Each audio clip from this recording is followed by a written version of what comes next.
नमस्कार, मैं संजय सनम। यूट्यूब के सभी व्यूवर्स का हृदय से अभिवादन। व्यूवर्स, दरबार भक्तों के खट्टे मीठे कड़वे अनुभवों की बयानगी का जो एक सिलसिला चला था, तकरीबन 15 दिन तक चला, और उसके बाद एक प्रोफेशनल पत्रकार होने के नाते मैंने आपसे अपील की मेरे रेमुनरेशन की। कुछ सहृदयी लोगों के मन में ये बात आई, उन्होंने ये स्वीकार किया और अपनी स्थिति के अनुसार कुछ लोगों ने ज़रूर किया। राशि की बात नहीं कर रहा हूँ, मैं मन की बात कर रहा हूँ। मैं ये मानता हूँ कि जिनकी आर्थिक स्थिति उतनी मजबूत नहीं है, उनका मन होने के बाद भी भला वह कैसे कर पाएंगे। इसलिए उनकी छोटी से छोटी राशि भी मेरे लिए बहुत बड़ी बात है, क्योंकि उनका दिल बड़ा है। लेकिन जिनकी आर्थिक स्थिति सक्षम है, जो मजबूत हैं, उसके बावजूद वे लोग चुप रहे, उन्होंने इस पर कोई प्रतिक्रिया नहीं दी। मैंने जब आने वाले दिनों के लिए एक राशि का निर्धारण किया कि अगर कोई अपना अनुभव देना चाहता है, तो मैंने 1100 रुपये की राशि का निर्धारण किया था।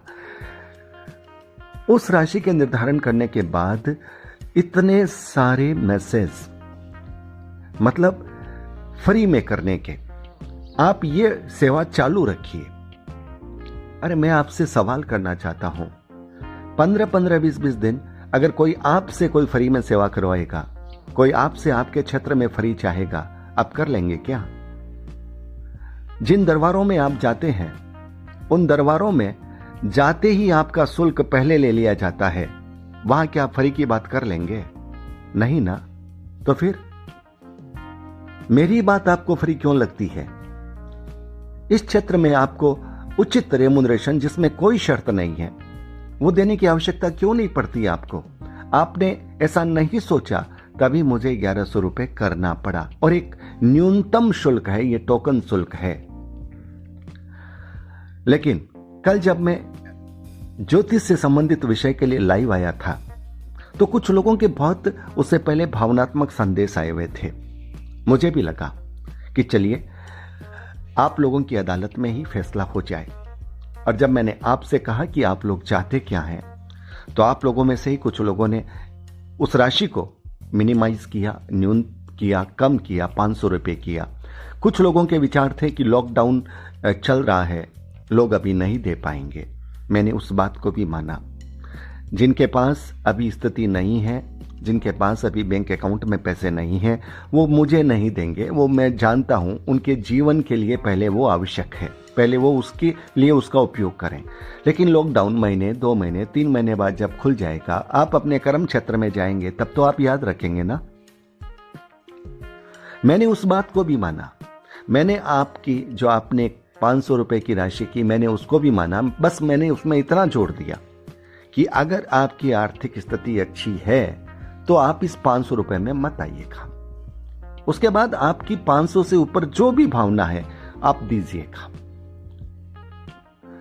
मुझे हैरत इस बात की है, कल जब सहमति बन गई थी, उसके बाद रात को मेरे पास फिर व्हाट्सएप पे मैसेज आ रहे हैं कि सर आप इस व्यवस्था को निःशुल्क रखिए।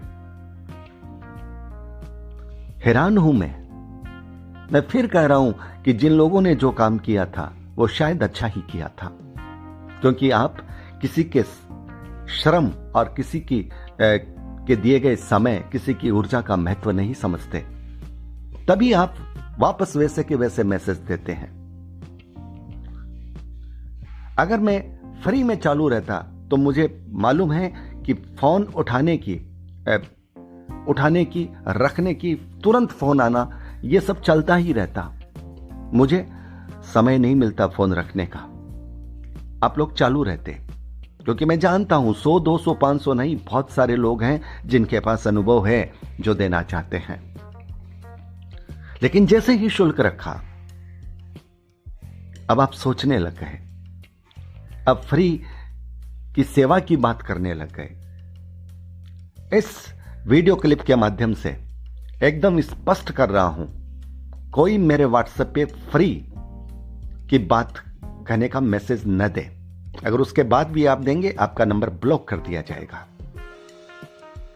आपने क्या समझ रखा है? सेवा की भावना से आया हूं। अगर आप सेवा का महत्व नहीं देते, आप यह नहीं समझते कि जो सेवा कर रहा है उसका भी अपना प्रोफेशन है, फिर कहिए दरबारों में फ्री कर दे, पता चले आपको। वो आपके फोन तो नहीं उठाते। थोड़ा बहुत एक होता है ना सोच का नजरिया। मुझे अफसोस है, कुछ समृद्ध लोग बहुत अलग अंदाज में बातें करते थे, उनके मन में भी नहीं आया।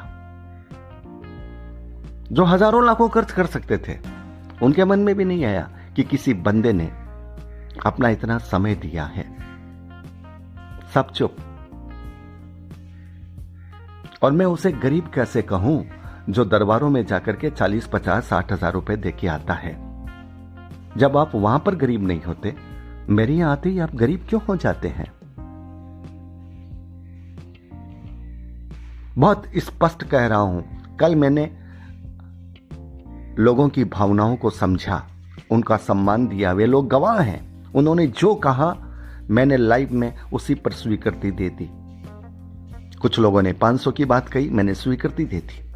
कुछ लोगों ने, एक दो लोगों ने कहा था कि लॉकडाउन चल रहा है, अभी फंड नहीं है, लोगों की सेवा पैसे ही कर दीजिए, उसके बाद आपके पास पहुंच जाएगी राशि, कोई दिक्कत नहीं है। मैंने वो बात भी खुलकर स्वीकार कर ली। अगर आप मुझे ये कहते हैं कि लॉकडाउन चल रहा है, अभी फंड नहीं है, हम बाद में इतनी राशि आपको पेमेंट करेंगे, मैं आपका काम करूंगा। उसके बाद आपका मन है, आपका परमात्मा है, आपकी ईमानदारी है, मैं आपका काम कर दूंगा। मैंने कल भी कहा था, मैंने आज भी कहा था। लेकिन अगर आप ये चाहते हैं कि एकदम फ्री निशुल्क हो जाए, तो काइंडली मुझे इस तरह के मैसेज बार बार मत दीजिएगा, मत दीजिएगा। अगर आप लोगों का नजरिया ही यह है, तो फिर मुझे उन अनुभवों को उठाने में कोई दिलचस्पी नहीं है। अगर आप सामने वाले की भावना, सामने वाले के समय,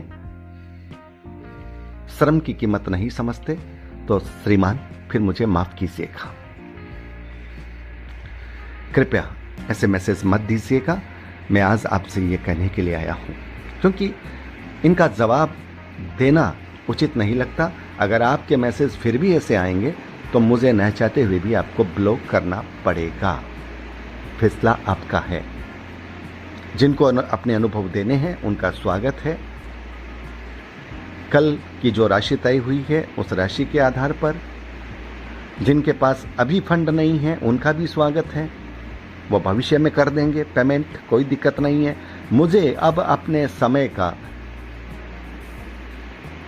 चाहे कम ही, लेकिन पारिश्रमिक चाहिए। ये बात आपको बहुत स्पष्ट कह रहा हूं।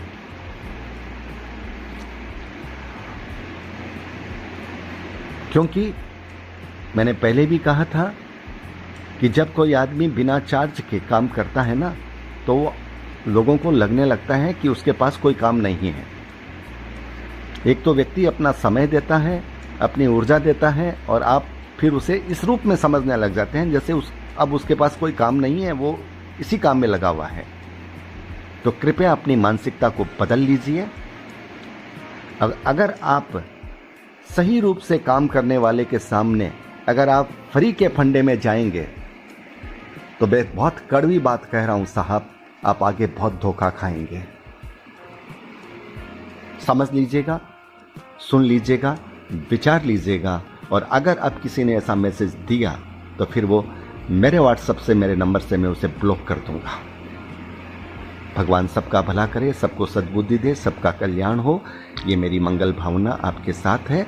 बहुत बहुत आभार। नमस्कार।